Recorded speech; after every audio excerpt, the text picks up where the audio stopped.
So hello guys, welcome back. ഈ video ഞാൻ പെരുന്നാളിന്റെ പള്ളിയിൽ പോയതാണ്. എന്താ ഇത്ര വൈകിയെന്ന് ചോദിച്ചാൽ മടി കൊണ്ട് മാത്രമാണ് ഇത്ര വൈകിയത്. ഈ വീഡിയോ എനിക്ക് രാവിലെ എണീക്കുന്നതും ഫുഡ് കഴിക്കുന്നതും ഒരുങ്ങുന്നതും പള്ളിയിൽ പോകുന്നതൊക്കെ മനസ്സമാനത്തിൽ ഇടണമെന്നായിരുന്നു. പക്ഷേ എനിക്ക് പിന്നെയും താമസിച്ചു പോയി. Something is not okay guys. Video എടുക്കാനോ സമയത്ത് എണീക്കാനോ ഒന്നും ഇപ്പൊ പറ്റുന്നില്ല. ഇൻഷാല്ലാ നമ്മൾ എന്റെ സമയത്ത് എണീക്കുകയും കറക്റ്റ് വീഡിയോസ് അപ്ലോഡ് ചെയ്യുകയൊക്കെ ചെയ്യാൻ നമ്മൾ ട്രൈ ചെയ്തോണ്ടിരിക്കും. ഷുവർ. ബൈ ദ വേ, നമ്മൾ കുറച്ച് വെപ്രാളപ്പെട്ടാണെങ്കിലും പള്ളിയിൽ നമ്മൾ നിസ്കാരത്തിന് മുമ്പ് എത്തി. ഇത് റിസ്വാൻ ഈ പെരുന്നാളിന് ആരും എടുക്കാത്ത വെറൈറ്റി കോംബോ എടുത്തിന് സന്തോഷത്തിലാണ് ഉള്ളി. നിമാടെയൊക്കെ യൂണിഫോമായി ആരും എടുക്കാത്ത ഫ്രഷ് സാധനം എടുത്ത് നമ്മാൻ പറഞ്ഞെങ്കിൽ ഈ സാധനം ഒരു 10 പള്ളി കണ്ടാണ്. പിന്നെ എനിക്ക് അങ്ങനെ ഒന്നുമില്ല. ഒരു സാധനം ഇഷ്ടപ്പെട്ട അന്നേരം എടുത്തോണം. വേറെ എടുത്തോ ഇല്ലയോ നോക്കേണ്ട ആവശ്യം നമുക്കില്ല. ഇഷ്ടപ്പെട്ടോ തൂക്കിക്കോണം ഗൈസ്. പിന്നെ എന്റെ നാക്ക് മുറിഞ്ഞിരിക്കുകയാണ്. അതുകൊണ്ട് ഈ സംസാരിക്കുമ്പോൾ കൂടെ സായം തായൊക്കെ കയറിയിരുന്നത് ക്ഷമിച്ചേക്കുക. ഒരു കാര്യമില്ല, നമ്മൾ ഓടിപ്പടച്ചു വന്ന നിസ്കാരം കുറച്ച് ഡിലേ ആയിരുന്നു. അങ്ങനെ ഈ ചെറിയ നിസ്കാരം നമുക്ക് കിട്ടി. മാഷാല്ലാ ഹൈർ. ഇത്രയും നേരമായിട്ട് എന്റെ ഔട്ട്ഫിറ്റ് ഞാൻ മാത്രമേ ഇട്ടുള്ളൂ എന്നൊരു സമാനത്തിൽ ഇരുന്നപ്പോഴാണ് ഇവനെ കണ്ടത്. ഇവനെ കണ്ടേ പിന്നെ ഇറങ്ങിയപ്പോ ഇതേ സാധനം 15 ഇവിടെ വരെ കണ്ട്. അല്ലെങ്കിൽ എനിക്ക് വിഷമൊന്നുമില്ല, എന്നാലും എടുത്തത് ചെറിയൊരു യൂണിഫോം ആയോ എന്നൊരു സംശയം. അങ്ങനെ നമ്മൾ നിസ്കാരം കഴിഞ്ഞ് പള്ളിയിൽ നിന്ന് പുറത്തിറങ്ങി. പെരുന്നാളൊക്കെ ആയിട്ട് ഉച്ചയ്ക്ക് നല്ല ചൂട് ബിരിയാണി കഴിക്കുന്ന സ്വപ്നം കൊണ്ട് ആ സ്റ്റെപ്പ് ഇറങ്ങിയാണ്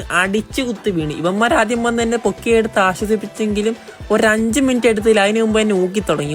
ഊക്കി എന്നെ ഏറിക്കയറ്റി. ഇനി ഈ കോഴിവിള ജമാഅത്തിൽ ഞാൻ ആ സ്റ്റെപ്പിൽ നിന്ന് വീണെന്നറിയാത്ത ഒരു മനുഷ്യ കുഞ്ഞു പോലും ബാക്കി ഉണ്ടാവത്തില്ല. അങ്ങനെ ആ ഊക്കൽ ഏറ്റുവാങ്ങി പുളകിനെ നിൽക്കുമ്പോഴാണ് എല്ലാവരും ഹഗ് ചെയ്യുന്നത് നമ്മൾ കാണുന്നത്. നമ്മൾ പിന്നെ നോക്കിയാൽ ഓടിപ്പോയി കൊടുത്ത എല്ലാത്തിനും 4 വീതം. അലിയോട് ഞാൻ പറഞ്ഞ അളിയാ, ഞാൻ ഒരു വീഡിയോ എടുക്കുന്നുണ്ട്, നീ അന്ന് ആർട്ടിഫിഷ്യലായിട്ട് ചെയ്ത് തന്നാൽ മതിയെന്ന്. ഇവനാണെങ്കിൽ എന്റെ വാരിയെല്ലാം കൊണ്ട് ജോയിൻ ആക്കി കൈ തന്നു. അങ്ങനെ ഇത്രയൊക്കെ ആയപ്പോഴത്തേക്കും എന്റെ ഫോൺ സ്വിച്ച് ഓഫ് ആയി പോയി. കണ്ടില്ല, ഇങ്ങനെ എന്തൊക്കെയോ പ്രശ്നങ്ങളാണ് എനിക്ക്. സോറി ഗൈസ്, എനിക്കറിയാം ഇന്നത്തെ വീഡിയോക്ക് അത്ര മങ്ങാണ്ടി ഇല്ലെന്ന്. പക്ഷെ നമുക്ക് അടുത്ത വീഡിയോ അടിപൊളിയാക്കാം. അപ്പൊ ഇന്നത്തേക്ക് ഇത്രയുള്ളൂ. Okay by.